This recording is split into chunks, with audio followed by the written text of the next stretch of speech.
Next up, we've got Joe Budden reacting to the game while reviewing J. Cole's album, The Fall Off. Let's check this clip out. Yeah, we held J. Cole down today. We ain't let Ice do that shit. Oh, he a They big let J. Ice Cole do fan? nothing. Yeah. I'll tell you who didn't Game. You see Game's review of the album? What he say? Games review of what album? J. Cole. Oh, man. Where's that? Of course you didn't. I just came out. I'm just my segue. Yeah. So Good job, Mark. Game broke down. I'm not gonna go through all of it, but he made a nice little thing. He went track by track. Some of the tracks we liked, he absolutely didn't. That we talked about last episode. 2-6, he gave 5 out of 10. Safety, he gave 4 out of 10. Run the Train, he gave 8 out of 10. Poor Thing, 9 out of 10. 7 out of 10 for Legacy. He loved Bronx Road Blues, 10 out of 10. But then he gave these criticisms like drum and bass, only 6 out of 10. Some of the tracks he said were too long. He was getting like rapperly, like the tone and cadence was off. This was. I just thought it was really interesting. The Let Out, 4 out of 10. I thought it was interesting because I don't usually hear a lot of artists rate other artists and records like that with numbers. I mean, that's pretty hardcore. It's on his Instagram. I don't know. I mean, he was saying that out of love. He wasn't saying it with hate or he was saying like this is done respectfully. You know, what I mean, I just love hip hop, but I just was surprised to hear artists. He said a lot of shit that we said. I would have shortened this. We taking him at his word. Of course, This always. is out of love. Yeah, Because he's on the list of people we absolutely believe. As we said last episode. If he doesn't do that on a regular to a certain extent, it's like, where'd that come from? Especially when we talking about being really about the ratings. It's like, that's when you're full of love, you're not going to be about things like cadence. If he keeps it up, then Well, he ends in here and says, next up, Don Toliver, which is an album I've been wanting to check out this weekend as well. Like, I'm not mad at him. Overall, he gave the album 7 out of 10. He just opened his notepad and track by track and wrote it out. You don't like him doing that? I hate him doing that. Yeah, it's weird. I absolutely hate him doing it. Why? I hate any active artist doing that. Rapper to rapper, that's weird. Explain why. Well, I think there's a code with active artists. Yep, I agree. I think there's certain bylaws that you have to abide by as an active artist. If you have a relationship with this person, you can give them your real critique behind the scenes. When you do it publicly, it looks performative. 1, 2, MC critique is not going to be like any other critique. So you're putting this out for public consumption, and who is supposed to really understand this unless it's other MCs? 3, this could be thinly veiled as something else. We know Game is Fly with Drake. We know there was rumblings of Drake snippets dropping on Cold Day, which y'all may not take nothing from. I do. I take a lot from that. I ain't want to talk about it, but I take a lot from that. So this is your man, and now you're talking about J. Cole, and you're talking about up next is Don Toliver. That means nothing to me. Don Toliver's album is amazing. So you're not going to get on there and say nothing overly critical about it. It's a great album. But if you go on track by that's not true, because he might get on Don Toliver and feel I didn't like this differently record about it. He might be like, this song's a 4, this song's a 5. Then I'd be proven So if wrong. he did it like that with the same scrutiny that he did this album, then he just might be on. if he's on some shit now where it's, I got some time, I'm just breaking down albums that I'm listening to. And I started with this one. He went track by track and gave a pretty detailed He explanation. gave some songs 10 out of 10. Why he felt the way he did about it. I'm not mad at that, especially coming from a rapper. Joe, when you because he hears things a little differently than the rest of us. When you critiqued Views, or what was the big album from Drake that it's like it was Views, right? It was Views. Were you considered an active artist at that point? I should have been toward retirement. Okay. I should have been toward retirement. My thing with the Game doing it, I'm sorry. No, go ahead. Is if he could take it back if another rapper does it without getting offended. That was a large part of me retiring and sticking to it. There's a code. There's if I'm going to sit here and speak about y'all like a critic, then the least I owe it to the game is to not jump back in the dance. That's true. I'm sitting as an observer. I'm critiquing as an observer. I'm going to be honest. It may offend some of y'all, but I'm no longer in the club. That's logical. And I'm going to stay out the club. That's logical. See, I like the other side of that. Me too.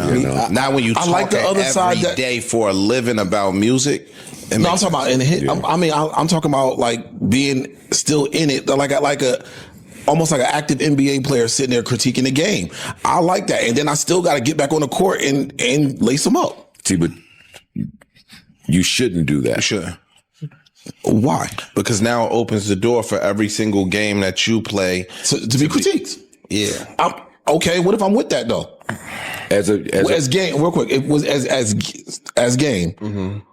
he might be fine with anybody critiquing. He's been critiquing him anyway. So now, and if one of you rap decide to say something about me that I don't like, I'm going to rap. The Joe Budden podcast makes a strong point about the unspoken rules between active artists.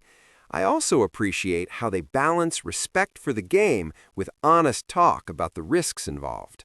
Say something about game he don't like enough, He gonna he's want to fight. Yeah. And that's the point right there. That's why I just said, I hope that if somebody critiques him in the same manner in which he critiquing them, but he don't take it personally. I do think in a perfect world, it would be nice to get a good unbiased opinion about music from another person who's actually in music. But I don't think, like you said, I don't think they should retire so they I don't think tell there's a good, respectful way to do that. When Tom Brady retires, tell me all about Jordan Love, Dak Prescott. Give me your true opinion on their throwing form and all that. If you going to lace up next week, I agree. No, I agree. No, like when Romo and Tom Brady talk, I'll be like. And in football, I don't get it. Basketball, they be trying to have a little more fake freedom, but they even dwindling down on that. In football, I assume that Travis Kelce is retiring soon because of how they talk on that podcast. Like that says to me, oh, he ain't going to just plan on doing that and doing that. Oh, they be reckless? No, but they speak about other people's defensive schemes and game plans and coaches. Like they really. So you don't like Draymond's podcast? Draymond shouldn't be doing that. Draymond get on there and say everything about every team and every player. As a fan, I may think that is cool. As a player, I would absolutely hate that. As a player, I want to, but when I get on the court against Draymond, I want to shut you up as a player. And if I'm Draymond, come do it. If you can't shut me up, oh well, I'm still gonna keep talking. Yeah, I think I don't see the problem with that. As the fan, I think the fan would love to be able to see this, so I hear that. But yes, I do think that there should be the fan want to consume it all. The fan wants to hear the game do this because the game is the perfect person to do it. He can rap. He has great albums. So yes, but if I'm in the sport and I'm in the game, I don't want to have the person that I essentially have to go back and forth with do that with me. I don't want to do that. I get it. We on opposite sides of that. I don't see nothing wrong with being a fan of something, critiquing it while you do it. I don't.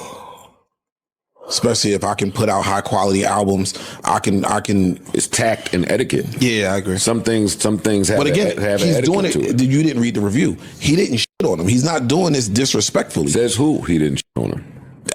Let's look at the review. You an active rapper. Don't call none of my songs a 4 out of 10. That's true. Yeah, I hear it. Yeah. Okay. What if he's trying to approach his retirement, his exit from music? You about to drop a podcast? You need to tell me that. Don't tell me. I mean, cool. No, my album ain't the way to announce your retirement. Where did you? I don't like that. I don't want to say shit. And if he was going to do that, Let me say he didn't. I don't like him soft launching with J. Cole. Like, did I miss something that he did it with before?